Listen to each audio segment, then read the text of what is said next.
हाल ही में नागालैंड में मोन जिले में असम राइफल्स और सेना द्वारा चलाए जा रहे एक ऑपरेशन में सुरक्षा बलों की गोलियों से 14 लोगों की मौत हो गई। इससे गुस्साई भीड़ ने असम राइफल्स के शिविर और कोन्याक यूनियन के कार्यालय में कथित तौर पर तोड़फोड़ की। नागालैंड की सरकार ने घटना की जांच के लिए विशेष जांच एजेंसी यानी SIT गठित करने के आदेश दे दिए हैं। वहीं सेना ने कोर्ट ऑफ इंक्वायरी के आदेश दिए हैं और इस घटना पर गहरा खेद जताया है। इस घटना के बाद से असम राइफल्स नाम का ये सुरक्षा बल काफ़ी चर्चा में आ गया है। स्वागत है आप सभी का ध्येय टीवी में। अभिवादन स्वीकार कीजिए केसरी पांडे का। और न्यूज़ दिस आर के आज के इस एपिसोड में हम जानेंगे कि असम राइफल्स की दोहरी नियंत्रण व्यवस्था क्या है और इसकी भूमिका क्या है। असम राइफल्स गृह मंत्रालय के प्रशासनिक नियंत्रण वाली 6 केंद्रीय सशस्त्र पुलिस बलों में से एक है। असम राइफल्स के अलावा गृह मंत्रालय के नियंत्रण में केंद्रीय रिजर्व पुलिस बल यानी CRPF, सीमा सुरक्षा बल यानी BSF, भारत तिब्बत सीमा पुलिस यानी ITBP, केंद्रीय औद्योगिक सुरक्षा बल यानी CISF और सशस्त्र सीमा बल यानी SSB कार्यरत हैं। असम राइफल्स को देश के पूर्वोत्तरी इलाके में कानून व्यवस्था बनाए रखने का काम सौंपा गया है और साथ ही ये भारत म्यांमार सीमा की सुरक्षा भी करता है। ये अपना काम भारतीय सेना के साथ सहयोग के रूप में करता है। 46 बटालियन वाले इस बल में लगभग 63,000 कर्मियों की संख्या स्वीकृत है।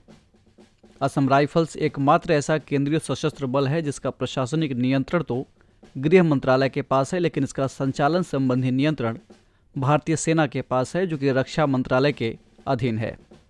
इसका मतलब है कि इसके वेतन और बुनियादी ढांचे संबंधी व्यवस्था गृह मंत्रालय द्वारा उपलब्ध कराई जाती है, जबकि इसके कर्मियों की तैनाती, पोस्टिंग, स्थानांतरण और प्रतिनियुक्ति आदि सेना द्वारा तय की जाती है। तमाम विशेषज्ञों का कहना है कि इस बल की दोहरी नियंत्रण व्यवस्था के चलते इसका प्रभावी इस्तेमाल नहीं हो पा रहा है और अक्सर ही भ्रम की स्थिति बनी रहती है।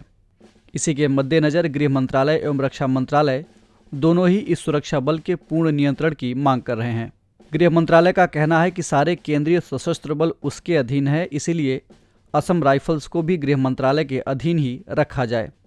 इससे सीमा सुरक्षा एवं आंतरिक सुरक्षा के समन्वय को मजबूती मिलेगी। वहीं सेना का कहना है कि लंबे समय से असम राइफल्स भारतीय सेना के साथ बेहतरीन समन्वय के साथ काम कर रही है। अगर उसे इस सुरक्षा बल का सहयोग मिलता रहेगा तो वो राष्ट्रीय सुरक्षा के अपने मूल काम पर अच्छे से ध्यान दे पाएगी। अगर इस बल को गृह मंत्रालय के अधीन दे दिया गया या फिर इसका विलय किसी अन्य केंद्रीय सशस्त्र बल के साथ कर दिया गया तो इससे राष्ट्रीय सुरक्षा पर असर पड़ सकता है। असम राइफल्स के ढेर सारे कर्मियों की भी मांग है कि उन्हें पूर्णतया रक्षा मंत्रालय के अधीन कर दिया जाए, क्योंकि इससे उन्हें भत्ते और सेवानिवृत्ति का बेहतर लाभ मिल पाएगा। बता दें कि साल 2019 में श्री अमित शाह के गृह मंत्री बनने के बाद असम राइफल्स का विलय ITBP के साथ करने का एक प्रस्ताव उनके सामने भेजा गया है।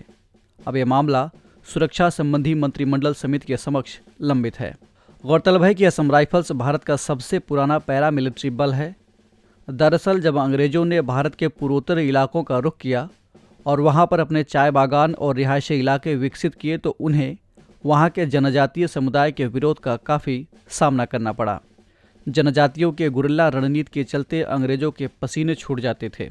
इसीलिए अपने चाय बागानों और अपने रिहायशी इलाकों की सुरक्षा के लिए उन्होंने कचर लेवी नाम से एक सुरक्षा बल का गठन किया, जो आगे चलकर असम राइफल्स बना। इसके पास 2 विश्व युद्ध, 1962 के भारत चीन युद्ध और पूर्वोत्तर में आतंकवादी एवं उग्रवादी समूहों के खिलाफ कार्रवाई का एक लंबा अनुभव है। तो ये थी बात असम राइफल्स के दोहरी नियंत्रण व्यवस्था और इसकी भूमिका की। और अब आपके लिए एक सवाल, आपको कमेंट करके बताना है कि दिल्ली पुलिस का नियंत्रण किस सरकारी संगठन के हाथ में है, यानी ये किस मंत्रालय के तहत काम करती है। इस एपिसोड में इतना ही। हम फिर मिलेंगे एक नए कार्यक्रम के साथ। तब तक के लिए पढ़ते रहिए और बढ़ते रहिए। नमस्कार।